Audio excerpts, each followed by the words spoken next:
I'm almost 40. I'm not old enough for high school. I'm too old for High School Musical, I think.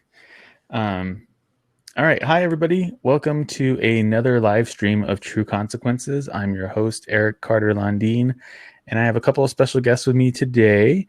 I have Anne from Unsolved VA and Lisa. Welcome, ladies. Thank you for joining. Thank you for having us. I'm absolutely Thank thrilled to have you here. Yeah. I want to do a couple of announcements because I'll probably release this as a bonus episode. Oh my God, CJ, thank you. I'll probably release this as a bonus episode on my show just because I think it's a fascinating topic. So this Sunday, the 21st, is the season finale of True Consequences and the season premiere and show premiere of my new show, Dos Pequeños. And the episode is all about the Roswell incident, which is pretty famous. Everybody knows about it. Excited to premiere that on Sunday. Nervous, excited, all that fun stuff. Bye, Tanya. I hope you feel better. And I'm very, very excited about it. My friend Alex and I are both working feverishly to produce some new episodes for that show. And True Consequences will be on hiatus, but I'll still be doing these streams here. So you can still find me weekly on Get Vocal. So I posted a message on Twitter a couple weeks ago, and I was asking if there were anybody that were following me that knew anything about genetic genealogy that could talk about it, an expert or somebody. And Anne raised her hand and said that she had used genetic genealogy. So we'll be talking with Anne about how she got started in all of this and what she used it for. It wasn't to solve a murder, but it's still a fascinating topic and it's still an interesting thing that happened out of it. And Lisa was part of that process, unbeknownst to you, I think, until later. So that's kind of a cool story. I won't spoil it. But genetic genealogy has really been pushing the boundaries of forensics. Things that we never thought were possible, 5 or 10 years ago have suddenly become possible. And we were talking before we started about the show Genetic Detective. Cece Moore is one of the pioneers of this field, and she's helped solve a lot of cases using this process. And New Mexico has just now started using this. And so that's why I was interested in it. There was a serial rapist from the 90s that was unknown. He was an unknown suspect for a long time, and he had raped dozens of women. And it wasn't until they started using this process that they were able to figure out who this person was. And they connected him to so many cases, and now he's arrested, which is an awesome thing. This process can be used for so many things, not just to solve crime, but it's just amazing what can happen from this. And so I don't know a lot about it, but I know that Anne has used this process herself. And so I've asked her to come on tonight and just share with us a little bit about your story, about Lisa. And, Lisa, feel free to jump in as much as you want, and talk about the process and how you were able to get this whole thing happening. So, Anne, do you want to take it from here? And I'll just jump in and interrupt you whenever I need to say something. All right. Well, if you haven't heard the name Unsolved Virginia before for a podcast, because I don't have one up yet, that's something that's in the works. I actually started a Facebook page and a group back in January. It was going to be about one particular unsolved case in Virginia that I'm particularly interested in because it happened miles from where I'm at now. But then I decided there was so many cases and stuff out there that I wanted to highlight more of them. I also found out there's no one database in Virginia for unsolved murders and missing persons. They're not mandatory reporting to name us. It's ridiculous. So that kind of became my thing. So since January, when I started the group, I have almost 8,000 members that have joined my Facebook group. So it's kind of, I was shocked. So it's just kind of snowballed from there. So the next step for me is going to be getting a podcast put together. So that's just where you'll see the name Unsolved Virginia. Just hang on, you will. But the cool thing about talking about this, as far as saying genetic genealogy is the techniques are pretty much the same, whether it is an unknown family member case or whether it's a forensics case, right? Because what you're working with is, like in the case when I helped with Lisa, I had Lisa's DNA result, but I knew who she was. That's the only difference. If it was somebody we're trying to solve a crime, it would be an unknown suspect, so we wouldn't have a name with it. That's what we're trying to find out. So, but Lisa's was a little bit different because Lisa popped up as a unknown DNA match in our family tree. So she reached out to, hopefully everybody understands these, but she reached out to our first cousin once removed, right, which would be my dad's cousin, who almost immediately back to back, I got messages from her and Lisa saying, can you help me? Because I've kind of become the family historian since I've done the biggest tree. And I had done the DNA. So I could tell you a little bit more about the genealogy and the background of it. And then I'm going to let Lisa tell you how we even got in this. Okay. So what does it mean we do genetic genealogy? It's combining use of DNA with the use of traditional genealogy. It's not one or the other. You need both in order to do this. And that's why all of our advances in DNA and being able to do things like ancestry DNA has made a huge, whole new spectrum in genealogy. So just a little bit of basics about it, because, DNA will tell you who you're related to, but not how. So obviously Lisa and I knew we were related somehow because we had shared DNA, but we didn't know where.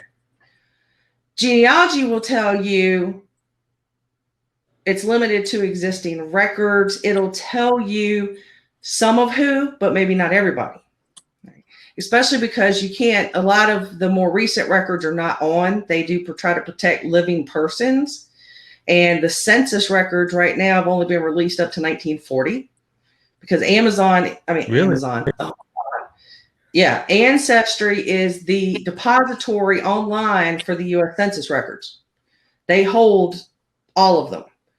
But there's a 70-year wait on the release of them because of the issue of live people. Wow. Yep. So hopefully 1950 will be released soon, but right now the 1940 is the latest one that we have. So you can see people born after that really puts you in a hard spot when you're trying to find anybody recent. So, but the way a DNA works is every cell in our body has got chromosomes, and the chromosomes are what carry our DNA. And chromosomes, all of them except one particular chromosome, they look like an X. Okay. So we have 22 pairs of autosomal chromosomes, and then we have our one pair of the sex-linked chromosomes. So the only chromosome that you might have that doesn't look like an X is the Y. And when you are X and Y, you're a male. If you're X and X, you're a female. Okay. So not what a lot of people think, but the man is always the one that determines the sex of the baby, because they'll inherit an X or a Y. So that's what determines whether male or female. So there are special DNA tests that deal with those, but those are not what's included when we think of things like Ancestry or 23andMe. It's dealing with our autosomal DNA. So that other 22 pairs of chromosomes we have. So every pair of chromosomes, that means we have two X's. We have a pair of X's. All right. So you get one X from your mother and one X from your father. So everybody is about half and half. So when you start looking at how much shared DNA you have, if it's a parent, it should be approximately half of what we have total, which is about 7,400 centimorgans. All centimorgans is their version of an inch. Okay. Obviously a lot smaller, but they measure DNA in centimorgans. Okay. So I got half of my chromosomes from my mother and half from my father. Right. So, and then they in turn got half from each above. But you would think that, okay, well, if I got one chromosome from my dad and one from my mother, and I can only pass one of them down, they're going to get just the DNA from one of my parents, right?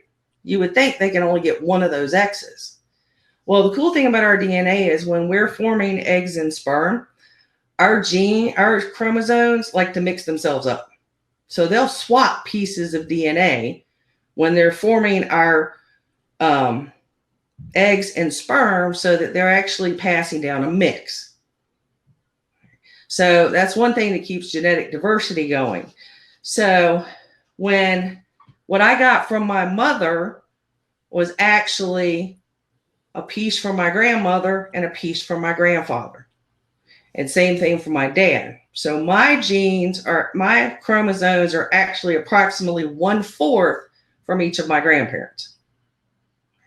So parent is a half, grandparents is a fourth, and it keeps going down like that. All right. So the further away you get, the less of a piece of an ancestor's DNA you have. So if you have a distant cousin, the shared DNA becomes less and less the further away they are from you. Is that what you're saying, essentially? The further away they are from your common ancestor. Right. So what you have to think of, and yeah, Frost, Ian, you're right. 1/8 from the great grandparents, correct. And it just keeps going like that. What you have to remember is when we say first cousins, you have to change your thinking a little bit. It's not, oh, mom, the parents were brother and sister. You have to think of it. First cousins share a grandparent. Okay. Second cousins share a great grandparent. Right? So that's what Lisa and I are. We share the same great grandparents on one side of our family. So it's a little bit of different nomenclature there too. And if you don't know what the once removed means, it means that you are the same relation, except one of you is a generation different. So my dad's first cousin, because I'm a generation different, is my first cousin once removed. Got it. Yeah. So yeah, there's different parts, and you can see why even just when you're trying to find this for an unknown person and put their family tree back together, you've seen, especially if you watched that last episode with the Tinsley, some of the difficulties of trying to piece these relationships together, especially when you start getting further out. Yeah. So,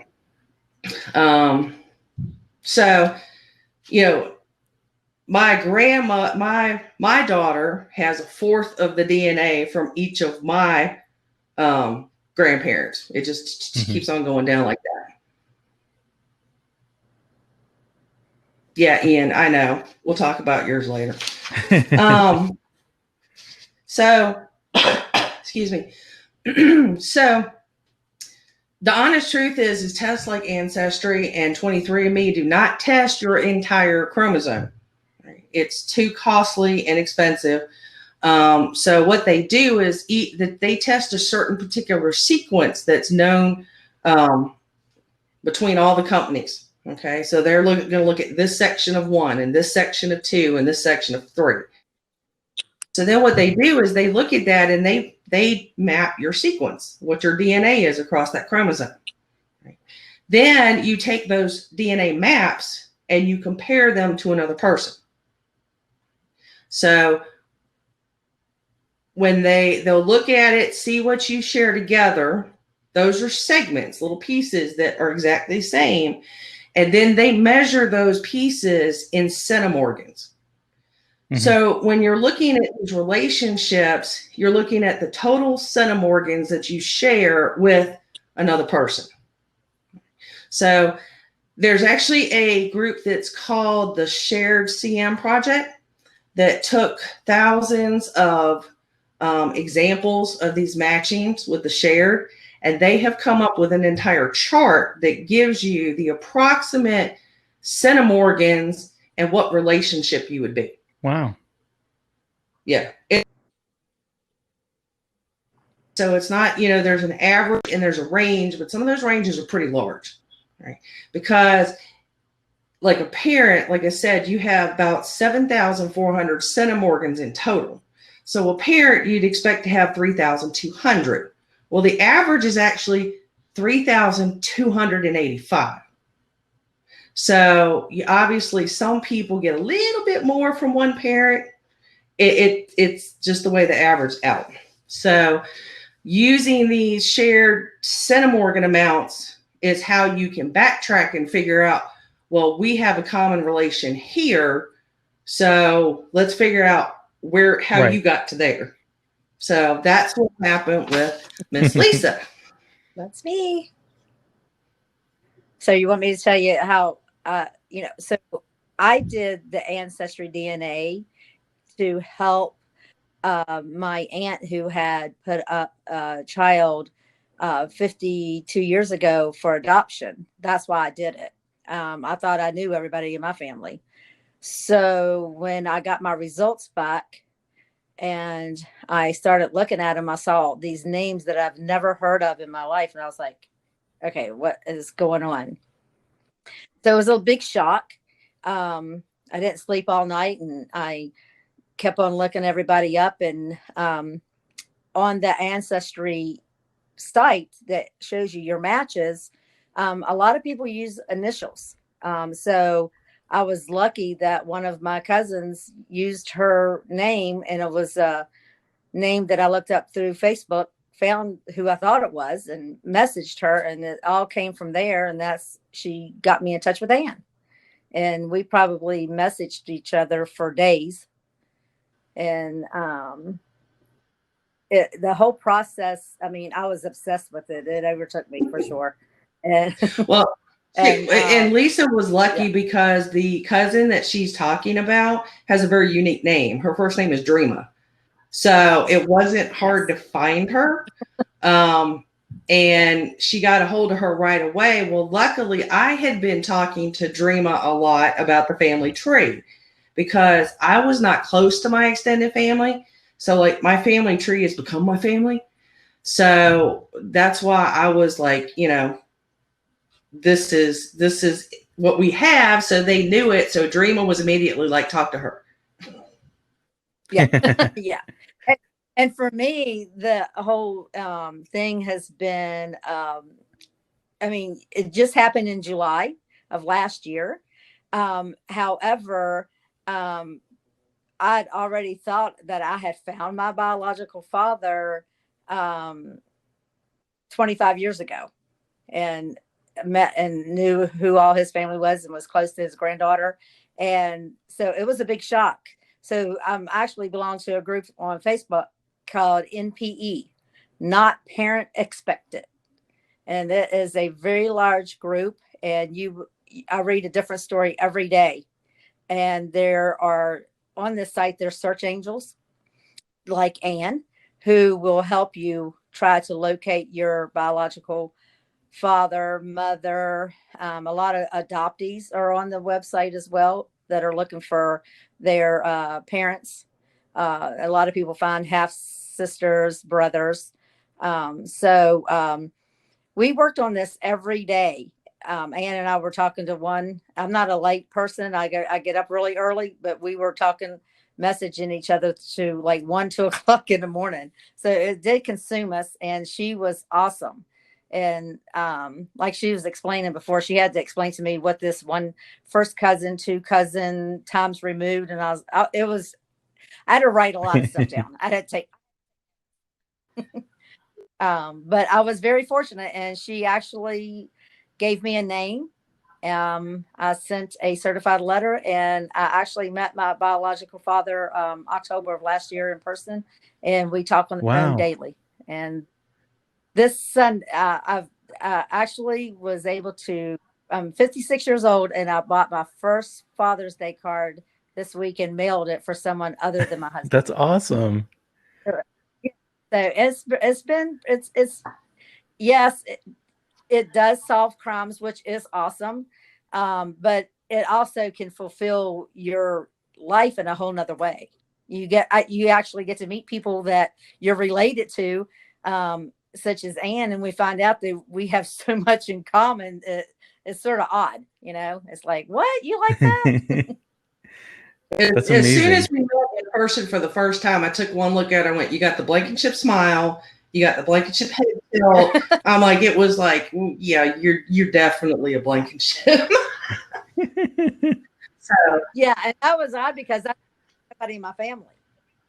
And I had convinced myself, because I just wanted to fit in, I guess, that I had actually looked like my birth father that I thought was my birth father. I had convinced myself that, yes, I look like their family. And then my husband's like, "You do not look like them. Are you sure that's your dad?" I'm like, "Yes, I'm positive." And then when he met my father, he went with me and he looked at me. He said, "It was so weird to look at you two sitting side by side and thinking, oh my gosh, I look exactly like." That's such an awesome yeah. story. And I love that, this whole process is being used in different ways. I definitely love that it's being used to solve crimes, but I think that these kinds of stories are also pretty remarkable. When you're trying to find family that probably would have been impossible, 15 years ago to do that. Oh yeah. Yeah, we'd have never had a chance to meet. We don't live near each other. She had no clue. She was a member of our family. One advantage that we had with this was that quite a few of our parents' first cousins have actually done ancestry DNA. So you're talking people in the 70 to 85 years old range that have done the DNA, and that's fairly unusual. Mm-hmm. So I know some of them got them as presents from their children because their children wanted to work on the tree. So, but yeah, when I first heard about this, so the first thing I want to do, I went over and looked at how much DNA we shared, and I compared it with other known relatives in my family. So like Lisa and I share 304 centimorgans, which is not a huge amount. Okay. I have another second cousin. I share 308. Then I have two first cousins once removed that I share, and one is 397 and one is 514. So you see what I mean about these ranges? It's definitely not a set. And some of the ranges do overlap. So obviously with that one, Ancestry tags both of those first cousins once removed as second cousins. Because of the range that their DNA is in. So, like I said, Lisa, I have a 304, and one of my other ones I have a 397. So they're relatively in the same range. So it tags them both. This is where the genealogy side still comes in. All right. Because you can't just look at this DNA, like I said, and come up with relationships. Because if I looked at this, I would say, well, these are all more distant relatives. I know they're not first cousins. What are they? So that's where the actual traditional genealogy comes in a lot. Right. So what I did with Lisa is I said, okay, well, Lisa, and because of our age, we're very similar. We're like 6 years apart in age. So I said, okay, we are probably second cousins. So Lisa gave me access to her ancestry DNA results, so I could see all of her matches. And I said, I've got such a big tree already for our family. I'm going to look for shared surnames. So I knew that because we're second cousins, we share the same grandparents. Mm-hmm. Okay.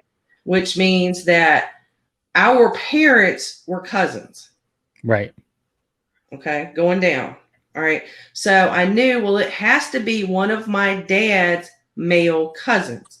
Well, Dad didn't have a lot of male cousins. And looking at the age ranges, because I asked her, when was your mother born? Get another idea about the age. There was only two that came up as possibilities for me. And so I actually really thought it was the other one. I didn't think it was the person that did turn out to be her biological father at first. So I dug into that side and I got confirmation of some other things. And then I started looking at her tree more, and she happened to have one DNA match that had a very small family tree linked to his DNA, and I found a last name. And her father is not a Blankenship. He was the son of one of my great aunts. So he has his father's name. When I found that last name, it was unique enough in my family tree because there was only one in there that was a male. I was like, this has got to be your dad. I reached out to another person on Facebook that turned out to be her dad's cousin on the other side of his family, who, gave me some more info and stuff. And then I came back to Lisa and I said, this is your dad. This has got to be your dad. So. And you can imagine a 77-year-old man getting a letter saying you have a daughter. I didn't think he would even reach out to me, but he did. What went through your mind, Lisa? Like, what were you thinking when you found out who he was? It was sort of surreal. It was because my story goes back to, I thought my father was someone else from the time I was 3. I remember the name. And it was always he left me. So I dealt with a lot of abandonment issues because of that. Then when I was 29 years old, I found him through looking at microfilm and stuff like that. And he had passed 3 years before I had found him. So I had to deal with, when I was 29, finding my biological father, who I thought was, and finding out that he had passed. And then grieving someone that you didn't even know, then finding his family who really didn't want to have nothing to do with you, but yet they said that they knew about me. I had one aunt who was very nice and we had a relationship. And so I did not even think when I did this ancestry that this would have been the last thing I would have thought, that I was getting ready to look for my biological father. Like I was in total. So you're just shock. Like, I'll find out my heritage. I'll find out if I'm German or whatever. Yeah. Yep. Okay. Yep. And hopefully find my aunt's daughter that was put up for adoption. That was the main reason we did it. And we still haven't found her. Yeah. So I'm the NPE, not parent expected, and it's been a whirlwind. And like I said, this has just been since July of last year. And then reaching out to my biological father and trying to explain it very professionally in a letter and giving him a little background on how Anne and who Anne was, how she helped me. And he called me and we immediately had a connection, which was really odd. And I mean, it just feels like I've known him my whole life, actually. And then for him, he actually wanted to go ahead and do the DNA. So he actually did the DNA. And when it actually came back that he was my father through the ancestry DNA. So it was confirmed. That's amazing. So I thought about sending him a card saying it's a girl, but I didn't. I'm sure a Father's Day card would be nice. And so, anyway, yeah. So you want to know something even funnier? I've never met him. I said, really? I was not close with our extended family. It's my dad's cousin. I've never met him. Right. I'm sure he was like, who is this person you're talking about? What? Yeah. And and he lives in Florida and now I'm here in Virginia. So, I do have a half brother. I've never met him. The weird thing about that is, I'm 56. He's 36. Oh, wow. So and he's the same age as my daughter, actually. Yeah. So, I did send him a Christmas card, but, I think it would have been a little different if maybe I had a half sister. So I am glad I'm the only girl. That's such an awesome story. I'm so glad you guys agreed to come on.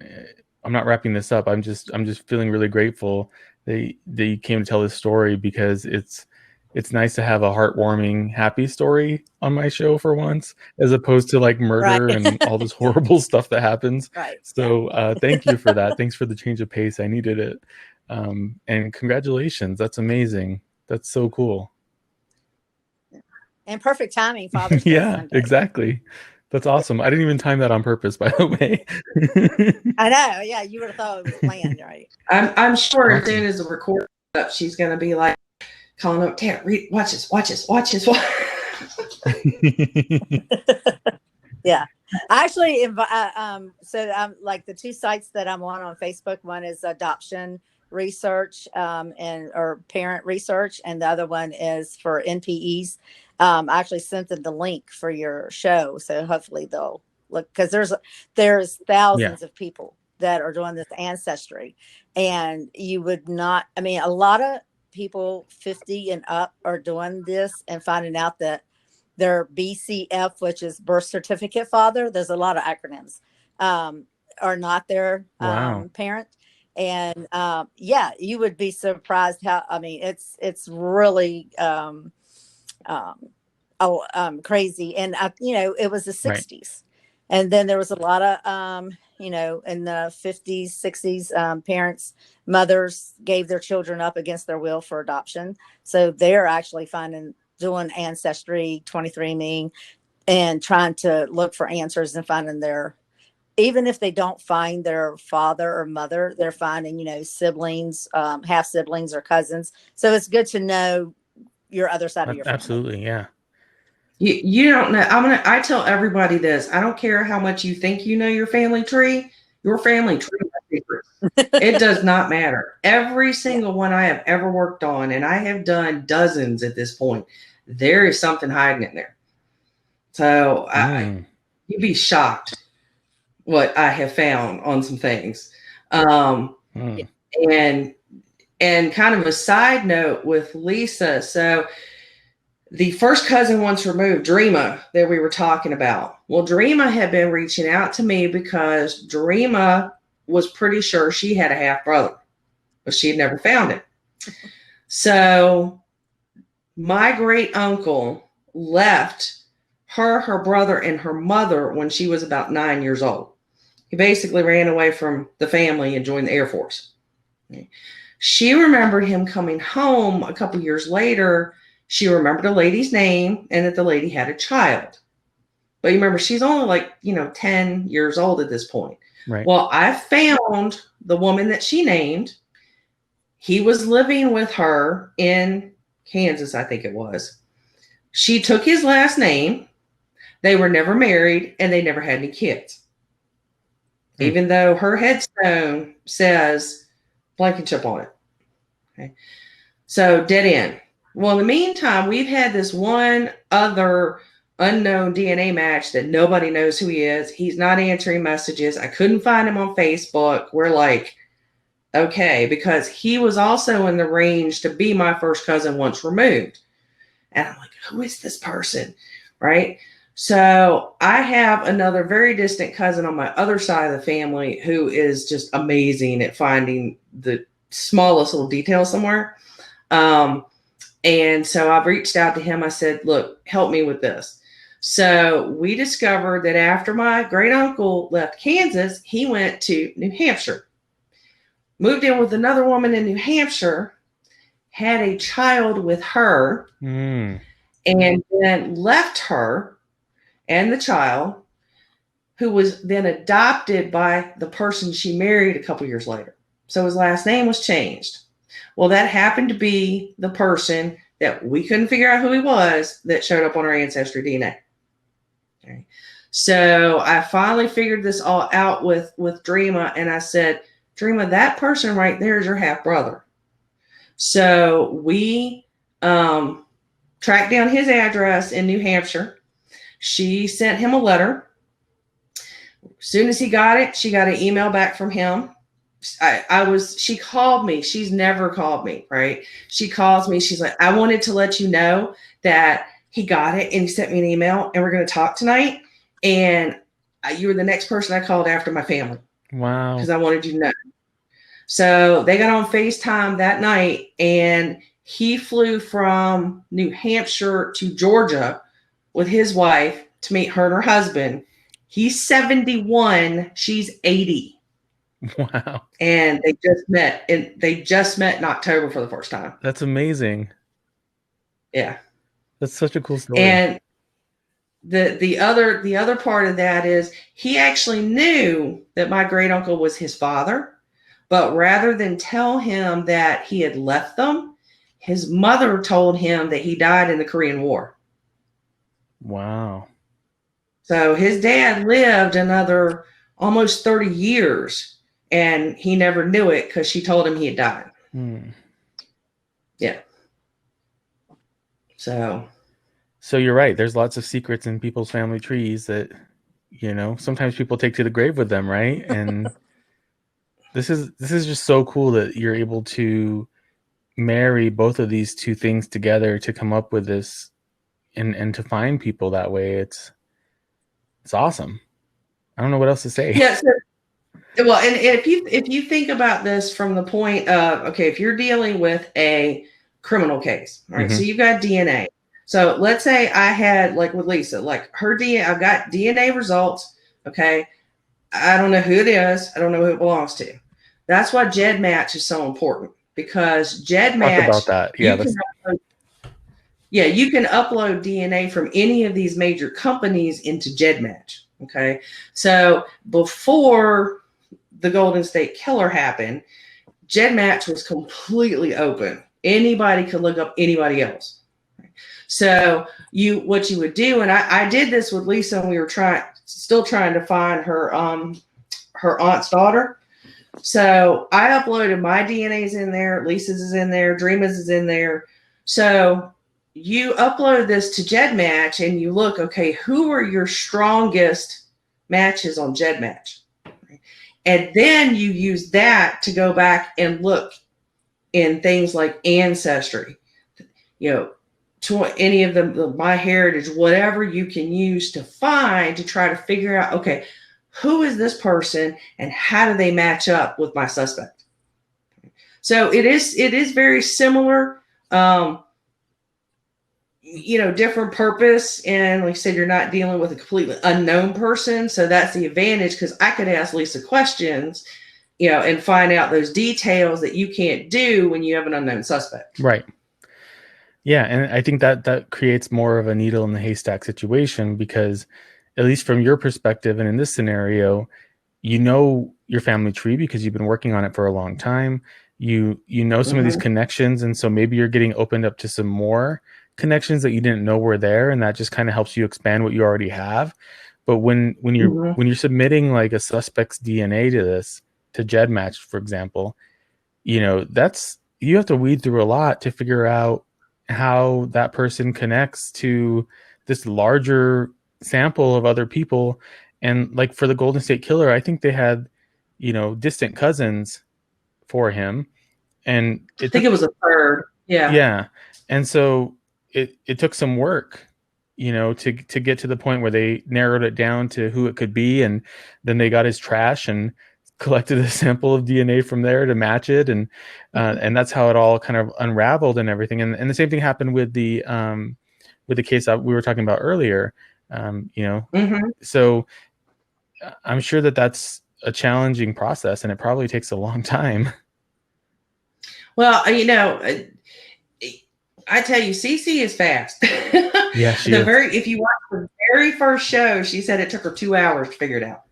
And that's incredible. And a lot of that is actually experience, because you got to know what and what not to do on Ancestry. Because I'll tell you, my first family tree, I had about 500 people on it. Realized I had a major error because I trusted something I shouldn't have. I wiped my entire tree and restarted. Wow. If you ever are working on Ancestry, any of these others, here's my advice: never, ever, ever take anybody else's family tree as proof. Okay. Because there's so many people that have similar names, because Lisa and I's great grandfather was William Robert. Well, there was a William Lewis about the same time, same age. They got swapped. So I had this entire section of my tree that went haywire just because of that one swap. So I just wiped it out. Yeah. Wow. Yeah, I started to work on my family tree, and it got really crazy and got really hairy and out of control really fast for me.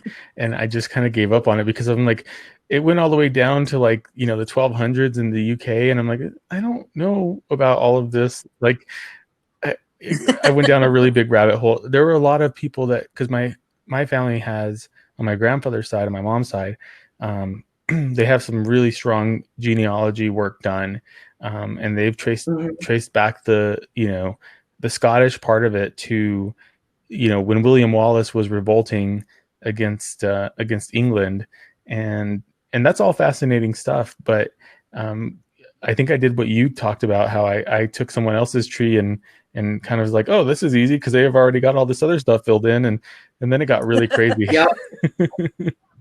It's very, very easy to do.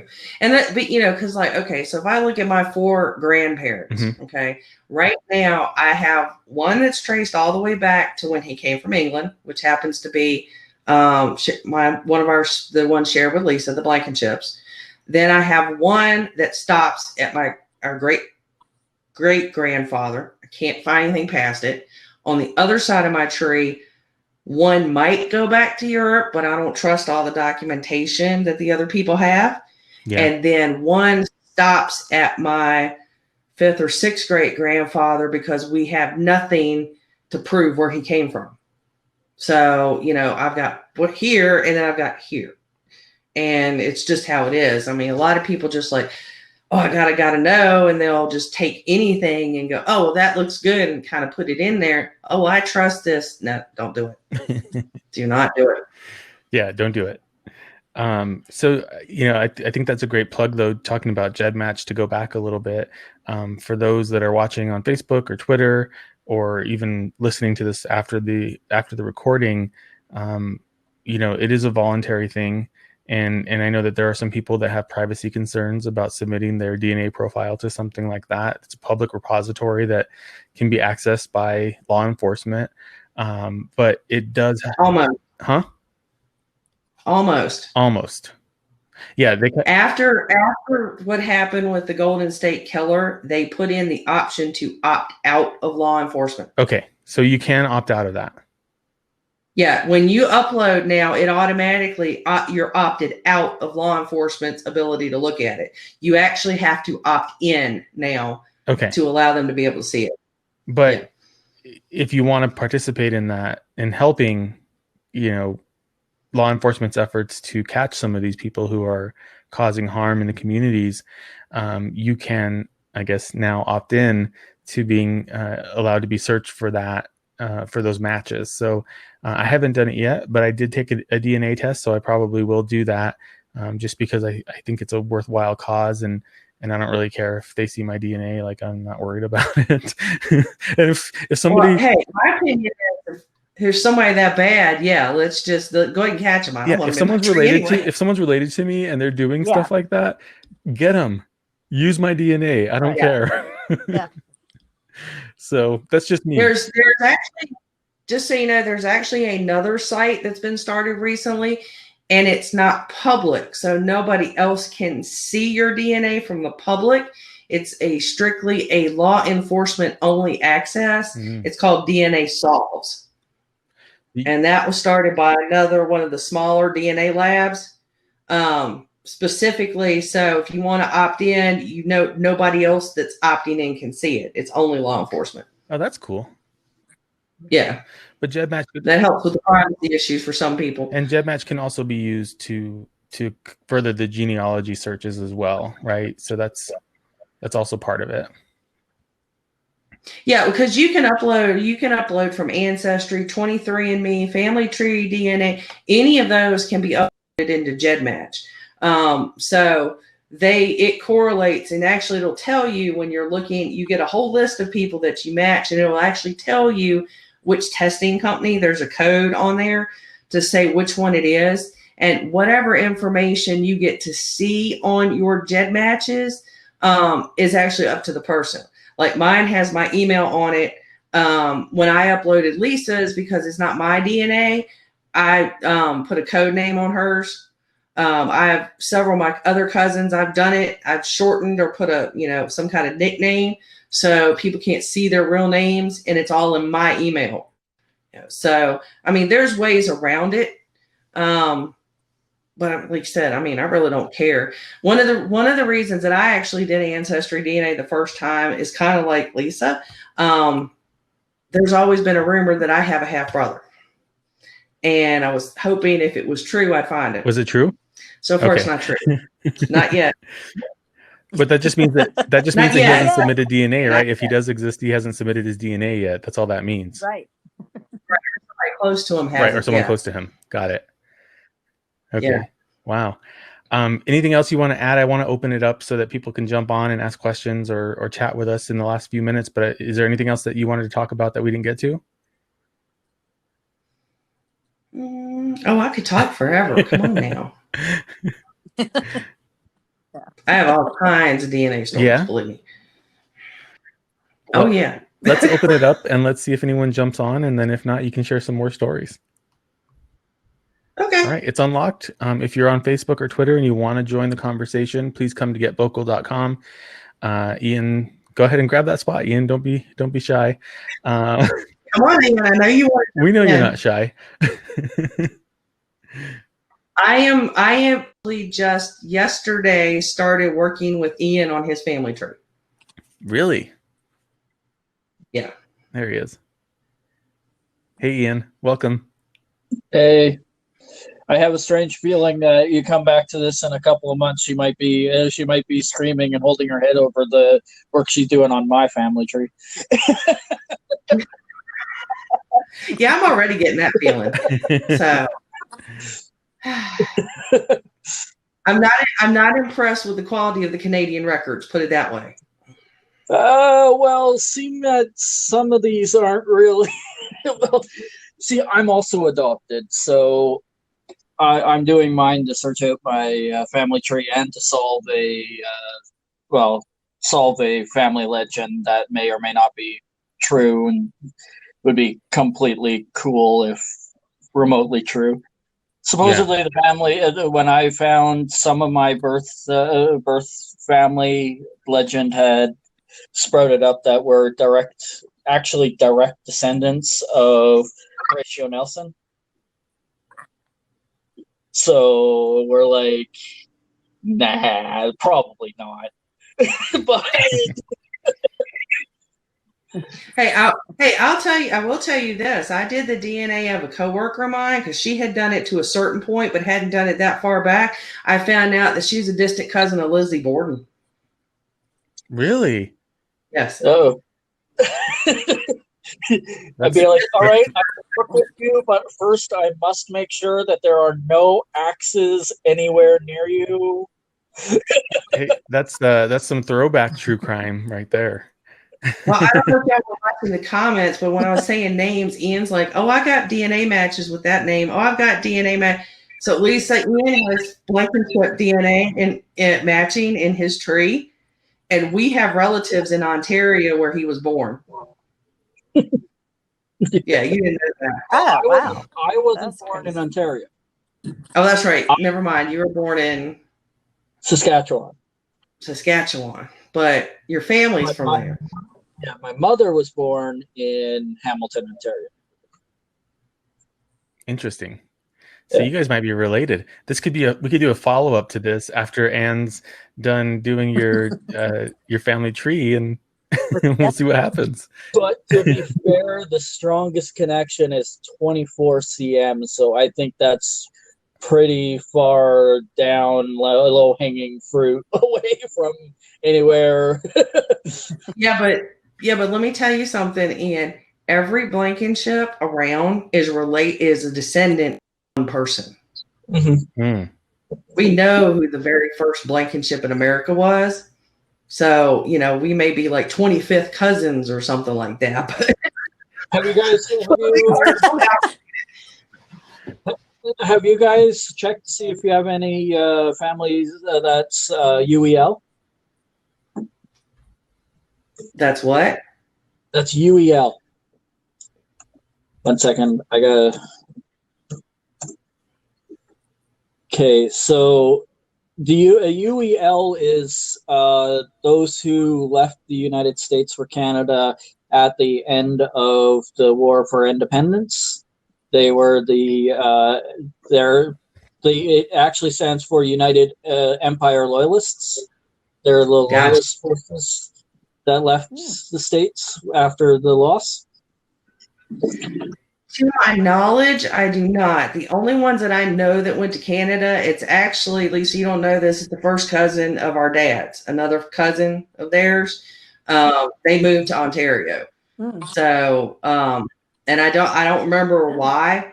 I think it might have been work, but I do know that there's one family group of our family that's all in Ontario. Wow. Well, I'd be interested to know that I have DNA connections to both your maiden name and your married name. It'd be interesting to know. It'd be interesting to know if you guys are related. That'd be weird and cool. Okay, what do you want to hear a good story? This is the other side of my family. Lisa's glad she's not related to that side. Okay. Many of the people in the other side of my family from my great grandparents back several generations were Quaker. Right. Yeah. So they all lived very close to each other, all in the same county. So they all intermarried. So I have one person that is my 5th, 6th, and 8th great grandfather through different lines. Yeah. He's my 5th and 6th. Yeah, he's my 5th and 6th on my mom's side and my 8th on my dad's side. Do I hear banjos? Wow. I'm just. You probably do. Yeah. I'm insinuating. Yeah. I'm putting the pieces together in my head. Yeah, good luck with that. My brain hurts now. Yeah, well, you think yours did? You should have seen me trying to research it, especially when they all name their kids the same thing. So, when you have 15 Thomas Creasy's, you're like, what? So, but here's an even better one. Lady Justice, here's an even crazier one. So one of my first cousins on that side, right? His mother happened to be in another line with our family. So his 2nd great grandfather is his 3rd great uncle. Wait, what? 2nd great.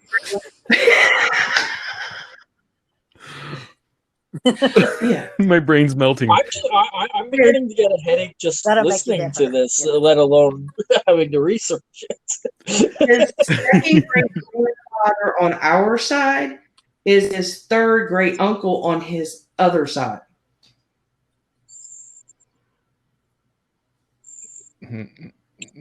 Yeah. So yeah, the hamster's running. It's not working. I think that I'm just visualizing when she found all this, just like screams from the room, going, "This can't be right! What? No, this can't be right!" No, considering where all these people were from, it doesn't surprise me. Actually, what surprised me even more? What surprised me was not that he had those duplicated connections. What surprised me was that there was a connection in the distant on my mom's side with the distant on my dad's side. Right. I mean, they were relatively in the same area, but not that close for that time frame. So I was really surprised to see any crossover there. It was the time, it was like, 40 miles away. It's like you never went there. So I have no idea how they, came up with each other. But I'm sorry, Lisa, I kept interrupting you.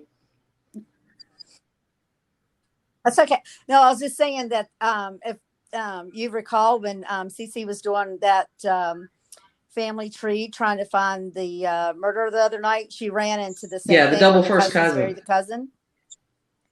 And and she was running to a roadblock there. So, I'm sure that, in the late 1800s, early 1900s, a lot of that happened everywhere. Yeah. But the cool thing about having so many records and stuff also with a lot of these, the parts of a lot of the family was Quaker, but not all of them, but a lot of them got married at the Quaker meeting houses. So the Quakers, there's an amazing volume of American Quaker genealogy. This one man basically traveled the entire U.S. and collected all of the records from all the Quaker meeting houses. So I have records that show all of these marriage bonds, for about 150-year period. So you can see that, yeah, this person did marry this one, etc. Yeah. So that's been nice. Wow. Now, with Lisa and I, our 7th great grandfather was the first Blankenship in the country, and we know this for a fact. It's been traced back to him and his children, and he was brought over as kind of an indentured servant. He came over to work as a brick mason on a rich trader's home outside of Richmond, Virginia, and that home is still there. I got to go there a couple years ago and see it. And it was built in 1656. That's so cool. Yeah.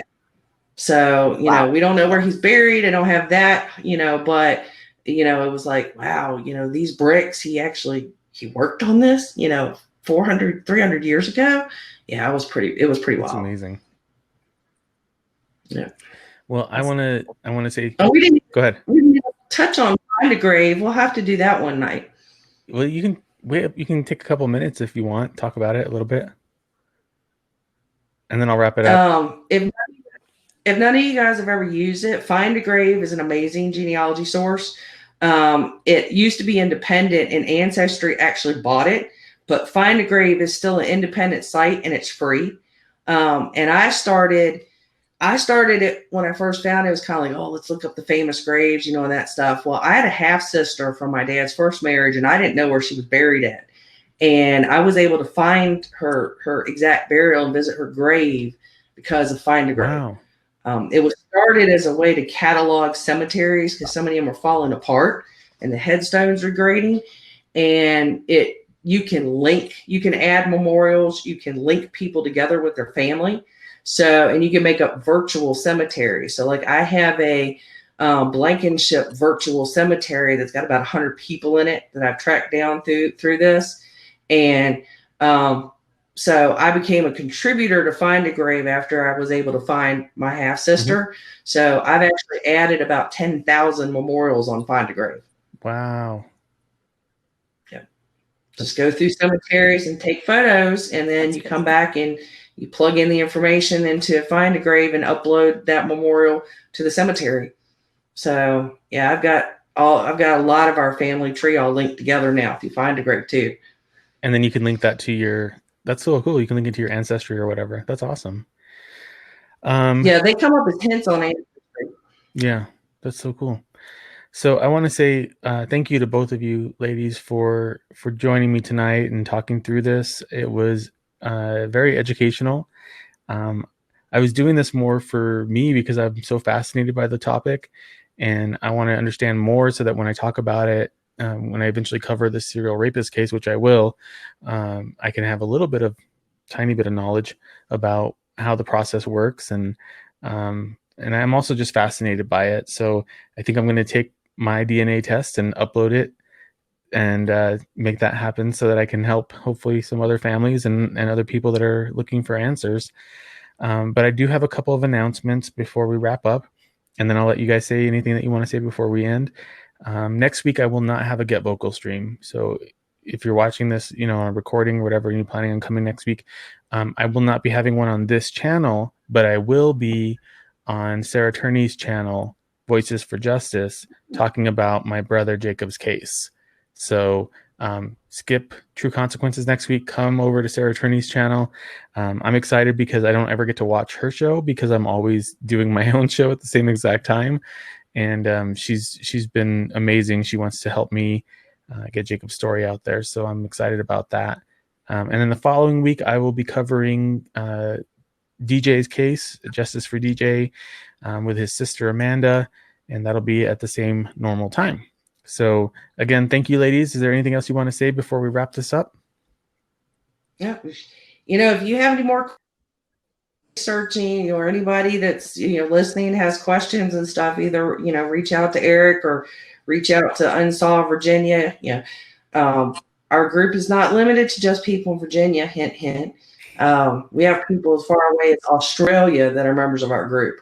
So come on over, and if you have anything you want to ask me or let me know. And you're on Twitter too, right? I'm on Twitter, Unsolved Virginia on Twitter. And then we have there's an Unsolved Virginia page and group on Facebook. Awesome. Lisa, anything you want to say? Just thanks for having me, and nice seeing you, Anne. We never get to see each other. Take your ancestry DNA. You never know who you might find. But you probably will don't be surprised by anything. All right, ladies. Thank you. You probably will. Yeah. Don't let somebody dig in your ancestry tree, because you never know what you might find. For sure. Yeah, if you want to keep it a secret. Thank you, guys. Right, take care. Bye. Thanks. Thanks.